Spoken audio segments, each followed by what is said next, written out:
اور یہ بھی مسلسل انہی پالیسی کے تسلسل میں فیصلے لے رہے ہیں اور پاکستان کے اندر معاملات کو بہتر طریقے سے ہینڈل کیا جا رہا ہے. لیکن زیادہ بہتری تبھی آ سکے گی جب ایک الیکٹڈ گورنمنٹ آئے گی, وہ پاکستان اور پاکستان کے عوام کے لیے لانگ ٹرم کے اوپر کوئی مسائل کا حل نکالے گی اور لوگوں کو, خاص طور پہ نوجوانوں کو اور خواتین کو اکنامکلی جو ہے وہ سٹرونگ کرے گی, امپاور کرے گی اور ان کے معاشی مسائل کا حل نکالے گی.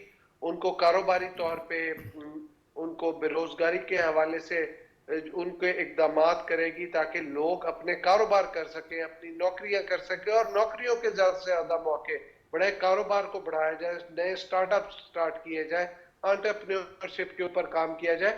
تو یہ بڑا ضروری ہے.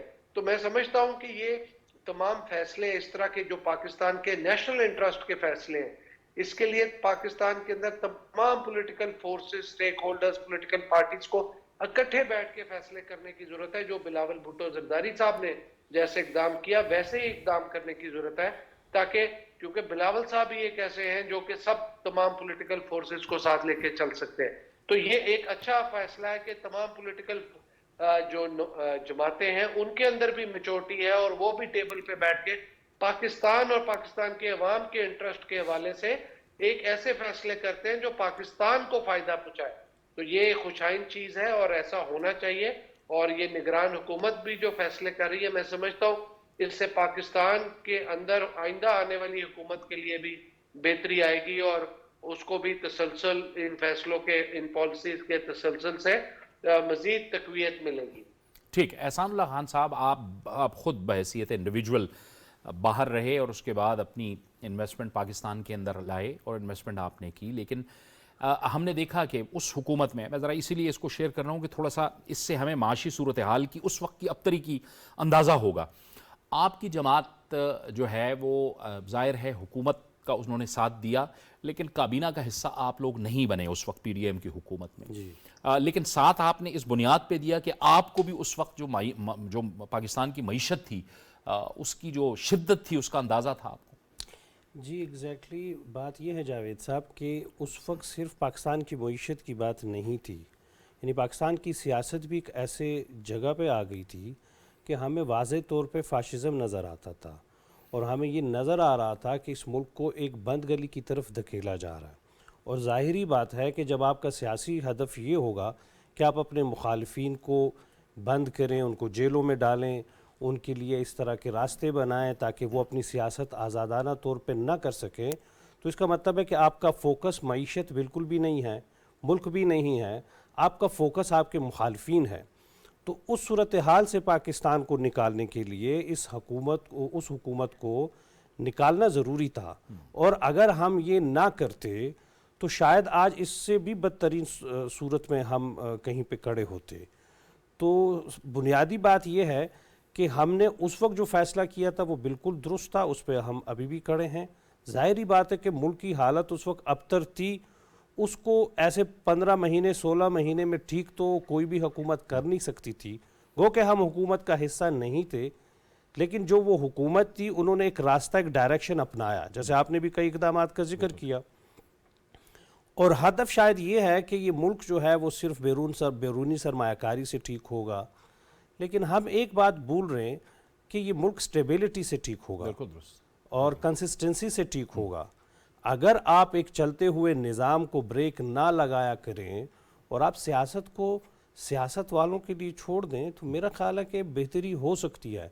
لیکن مصیبت یہ ہے کہ ہمیں کسی کی سیاست نہیں پسند آتی, کسی کا چہرہ نہیں پسند آتا, کسی کی کوئی اور بات پسند نہیں آتی, اور پورے کے پورے نظام کو ہم ہر چند سال میں لپیٹ دیتے ہیں. ابھی انہی دنوں آپ دیکھیں کہ کچھ عجیب باتیں اس طرح کی ہوتی ہے کہ جی ایک ایسا سسٹم چاہیے, ایک ایسا سیٹ اپ چاہیے جو 18ویں ترمیم کو رول بیک کر دے. اب سوال پیدا ہوتا ہے کہ کیا آپ کی ملک کی ترقی 18ویں ترمیم نے روکی ہے؟ بلکہ پوری دنیا میں چیزیں جب ڈی سینٹرلائز ہوتی ہے تو لوگ آگے بڑھتے ہیں, ترقی ہوتی ہے, لیکن آپ کا پہیہ ہمیشہ الٹا چلتا ہے اور آپ چاہتے ہیں کہ ایک سینٹرلائزڈ سسٹم ہو, جو آپ کا دل کرے وہ کرے. تو اس طرح تو پھر یہ نظام آگے بھی ہمیں کچھ اس طرح نہیں نظر آ رہا کہ اگر کوشش یہ ہو کہ جو صوبے پہلے شکایتیں لے کر ہر وقت اپنے مسائل کا ذکر کرتی ہیں اور ان کو پھر ان کے وسائل پر اختیار سے اور ان کی قانون سازی کا اختیار، ان کی حکومت کا اختیار اس سے بھی محروم کیا جائے، تو پھر آپ کیسا ایک نظام لانا چاہتے ہیں؟ تو یہ جو خدشات ہیں یہ ان کو فوکس کرنا چاہیے. ظاہری بات ہے کہ بڑی جماعتیں جو ہیں اس میں اپنا حصہ زیادہ ڈالیں گی بالکل صحیح. کہ باقی جو جماعتیں ہیں، جو بلوچستان سے سیاسی پارٹیاں ہیں، جو خیبر پختونخوا سے ہماری سیاسی پارٹیاں ہیں، ان کو یہ احساس ہو کہ جو آئندہ نظام ہے اس میں ایسی کوئی ارینجمنٹس نہیں ہیں، نہیں ہوں گی. کوئی انجینئرڈ سسٹم نہیں آ رہا، بلکہ ایک فری اینڈ فیئر الیکشن ہوگا، اور اس الیکشن کے ذریعے سے جب حکومتیں آئیں گی تو وہ پرفارم بھی کرتی ہے. ہم نے پیپلز پارٹی کے ساتھ مل کر خیبر پختونخوا میں 5 سال حکومت کی، اور بڑے مشکل وقت میں اور کی ہے. بڑے مشکل وقت میں کی، اور ہم نے ڈیلیور کیا. آپ کسی بھی حوالے سے خیبر پختونخوا کے ان حالات کو کمپیئر کریں، اور گزشتہ 10 سالوں میں اس صوبے کو 1000 ارب روپے تحریک انصاف کی حکومت نے قرضدار بنایا. وہ صوبہ جس کا بجٹ سرپلس ہوتا تھا. تو یہ تمام صورتحال جو ہے سامنے رکھتے ہوئے ہم امید کرتے ہیں کہ اگر الیکشن وقت پہ اور فری اینڈ فیئر ہوتے ہیں تو عوامی نیشنل پارٹی آئندہ کے لیے بھی پر امید ہے کہ ہم اس نظام کو آگے بڑھا سکیں، اور اگر صوبے اپنے اختیار کو، اپنے وسائل کو استعمال کرتے ہوئے آگے بڑھیں تو ملک آگے بڑھے گا. بالکل ٹھیک. اور آپ کے پاس پوٹینشل ہے خیبر پختونخوا میں، آپ کے پاس ہائیڈل پاور کا پوٹینشل ہے. اب آپ جو یہ نیا انفراسٹرکچر انڈسٹریل آپ سوچ رہے ہیں تو سینٹرل ایشین ریجن کو ہدف بنانے کے لیے آپ کے پاس وہاں بے تحاشا پوٹینشل ہے موجود کہ آپ وہاں اسمال اور میڈیم انٹرپرائز انڈسٹری کو فروغ. میں جاوید صدیق صاحب کو گفتگو میں شامل کرتا ہوں. جاوید صدیق صاحب، یہ بات یہ ہے کہ فری اینڈ فیئر الیکشن، اور پھر ایک ایسے وقت میں کہ جب سپریم کورٹ آف پاکستان نے بالکل کلیئر کہہ دیا کہ الیکشن کے حوالے سے کوئی بات نہیں ہوگی، یہ کیوں کر یہ بحث جنم لے رہی ہے اب اچانک سے؟ دیکھیں، میرے خیال میں پاکستان کی تاریخ میں یہ جو الیکشنز ہیں یہ بہت ہی نازک مرحلے پہ ہو رہے ہیں، شاید 1971 کے بعد، اس لیے کہ اس وقت بڑی پیچیدہ صورتحال ہے. ایک تو ایشو ہے اکانومی کا، معیشت کا. ہماری معیشت بہت ابتر ہے، بہت خراب صورتحال ہے، اور ہمارے جو وزیر اعظم گئے ہوئے ہیں یو اے ای میں، وہ اسی لیے کہ وہاں سے انویسٹمنٹ آئے اور ایک سٹیبلٹی، اکنامک سٹیبلٹی لائی جائے، اور فارن انویسٹمنٹ آئے اور ڈومیسٹک انویسٹمنٹ بھی ہو، تو پاکستان کی اکانومی جو ہے، جو بالکل اس وقت اس کی چولیں ہل گئی ہیں، وہ اس دفعہ سٹیبلائز ہو جائے ان اقدامات کے نتیجے میں. تو اکانومی کا پرابلم اور الیکشنز یہ دونوں آپس میں جڑے ہوئے ہیں، اور اس وقت جو ہے سب سے زیادہ ذمہ داری پولیٹیکل لیڈرشپ پہ ہے کہ وہ کس طرح اس کرائسس سے نکلیں گے. نمبر 1، الیکشنز ہوں کریڈیبل، فیئر اینڈ فری، اور جیسا کہ الیکشن کمیشن پرومس کر رہا ہے، اور جیسا کہ سپریم کورٹ نے بھی کہا ہے کہ ملک میں فری اینڈ فیئر الیکشنز کرانا یہ ان کی ذمہ داری ہے، تو وہ کہتے ہیں ہم کروائیں گے. اس کے لیے انہوں نے اقدامات کیے ہوئے ہیں. وہ کہتے ہیں 30 نومبر کو حتمی طور پر جو حلقہ بندیوں کی فہرست ہے وہ ہم شائع کر دیں گے، وغیرہ وغیرہ، یہ ساری چیزیں. تو ایک ملک جو ہے نا، it is geared up for the next election. تو وہ گیئر اپ ہو چکا ہے، تیار ہو چکا ہے. لیکن یہاں پر جو سیاسی لیڈرشپ ہے، جو آپ نے بات کی کہ ابھی تک لوگ کچھ اعتماد نہیں کرتے کہ الیکشنز ہوں گے کہ نہیں، ایسی ریومرز پھیلائی جا رہی ہیں. سو اس سے انسرٹنٹی بڑھتی ہے، اس سے جو ہے ملک کے مستقبل کے بارے میں چہمگوئیاں ہوتی ہیں کہ الیکشنز ہوں گے کہ نہیں ہوں گے. جی کوئی کہتے ہیں جی ستمبر میں ہوں گے، یہاں سے پوسٹ پون ہو جائیں گے، لیکن حالانکہ سپریم کورٹ نے کہا کہ اس پر کوئی قیاس آرائی نہیں ہونی چاہیے. الیکشنز کی تیاری بھی ہو رہی ہے، لیکن ایک جو غیر یقینی صورتحال ہے اس کو ختم کرنا پولیٹیکل لیڈرشپ کی اور ریاست کی دونوں کی ذمہ داری ہے، تاکہ ملک میں انسرٹنٹی ختم ہوگی تو انویسٹمنٹ آئے گی. بہت فارن اینڈ ڈومیسٹک انویسٹمنٹ جو ہے اس کے لیے آپ کو ایک سٹیبل کنڈیشنز چاہیے، اور یہ سٹیبل کنڈیشنز جو ہیں یہ سیاسی لیڈرشپ فراہم کر سکتی ہے. اب تک سیاسی جماعتوں نے کلیئرلی اپنے مینیفیسٹوز نہیں پیش کیے. کچھ پارٹیاں ہیں جنہوں نے کہا کہ ہم نے کمیٹیز بنا دی ہیں، تھنک ٹینکس بنا دی ہیں، وہ الیکشن مینیفیسٹوز بنا رہے ہیں. جب یہ مینیفیسٹوز آئیں گے تب پتہ چلے گا کہ ان مینیفیسٹوز میں کیا فریم ورک دیا جا رہا ہے پاکستان کے مستقبل کے بارے میں، کہ معاشی جو صورتحال ہے، جو بگاڑ ہے، اس کو کیسے ختم کیا جائے گا، کس طرح ان مسائل کو پر قابو پایا جائے گا تو اس وقت ضرورت اس بات کی ہے کہ سیاسی جماعتیں جو ہیں مل کے بیٹھ کے کوئی ایسا فریم ورک تیار کریں کہ یہ جو اکنامک کرائسس ہے یہ ختم ہو یا اس کی شدت کم ہو. اور اس کے لیے میں سمجھتا ہوں کہ اگر انہیں کام نہ کیا اور ایک دوسرے کے ساتھ جو کھینچا تانی کی کنڈیشن ہے وہ جاری رہی تو پاکستان کی معیشت جو ہے وہ سٹیبل نہیں ہو سکے گی. اس وقت سب سے بڑا کنسرن پاکستان کے لوگوں کا ہے پاکستان کی معیشت, مہنگائی اور جو قرضوں کا ایک پہاڑ ملک کے اوپر موجود ہے, اس پہاڑ کو کس طرح کم کیا جائے, اس کا حجم کیسے گھٹایا جائے, یہ سب چیزیں ہیں. تو اس لیے میں سمجھتا ہوں کہ ایک تو الیکشنز کی تیاری بھی ہے, لیکن دوسری طرف سیاسی جماعتوں کی طرف لوگ دیکھ رہے ہیں کہ وہ کیا پروگرام دیتی ہیں, ملک کے مستقبل کی معیشت کیا ہوگی, بے روزگاری ختم ہوگی. یہ جو ایک رجحان ہے کہ نوجوان لوگ جو ہیں پڑھے لکھے اور اس طرح کے ذہین لوگ وہ ملک چھوڑ کے باہر جا رہے ہیں, اس کو روکنا ہے, اس کو ریورس کرنا ہے, پاکستان کے اندر جابز کریشن کرنی ہے, اور اس کے علاوہ جو سرمایہ کاری ہے بیرونی اور اندرونی اس کے لیے ایک سازگار ماحول پیدا کرنا ہے. لیکن یہ ساری ذمہ داری پولیٹیکل لیڈرشپ کی ہے, اور یہ دیکھیں گے لوگ کہ وہ کس طرح اس نازک مرحلے میں اس سے عہدہ برا ہوتے ہیں. ٹھیک ہے. اور یہ جو جب بھی ملک جو ہے وہ کسی صحیح سمت میں جانا شروع کر دیتا ہے تو پھر افواساز جو فیکٹریاں ہیں وہ دوبارہ سے پروپیگنڈا کرنا شروع کر دیتی ہیں. اس میں سیاسی جماعتوں کا اور سیاسی رہنماؤں کا کیا کردار ہونا چاہیے, یہ سوال ہم اٹھائیں گے, لیکن ایک بریک لیں گے. بریک کے بعد گفتگو کو آگے بڑھائیں گے.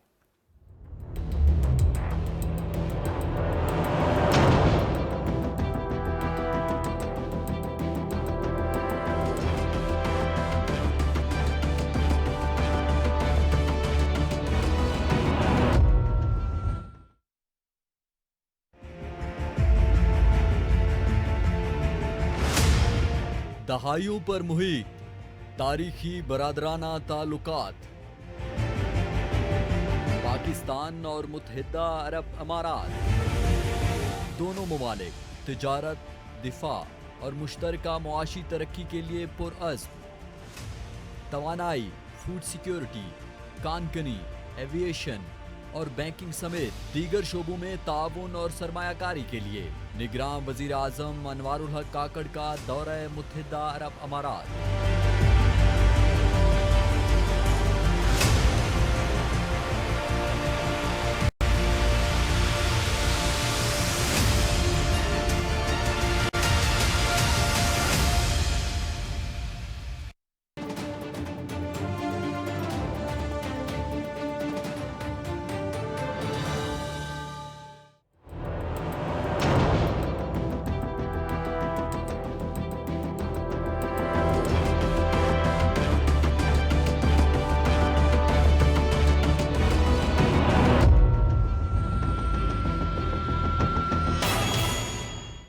پروگرام میں ناظرین ایک بار پھر آپ کو خوش آمدید کہتے ہیں. گفتگو کو آگے بڑھاتے ہیں. ذوالفقار علی بدر صاحب, آپ بتائیے گا کیا کردار ہوگا سیاسی رہنماؤں کا, سیاسی جماعتوں کا, کیونکہ ہم دیکھتے ہیں کہ اب معاملات بالکل سٹریٹ ہیں, آئین اور قانون کے مطابق معاملات چل رہے ہیں, الیکشن ہمارے سامنے ہیں, انتخابی مہم چل رہی ہے, آپ کی جماعت کے بھی بڑے جلسے ہو رہے ہیں, تمام سیاسی جماعت, مسلم لیگ نون بھی جلسے کر رہی ہے, JUI بھی, عوامی نیشنل پارٹی بھی, دیگر جماعتیں بھی, لیکن اس کے بعد باوجود جو ہے وہ افواج فیکٹریاں وہ متحرک بھی ہیں.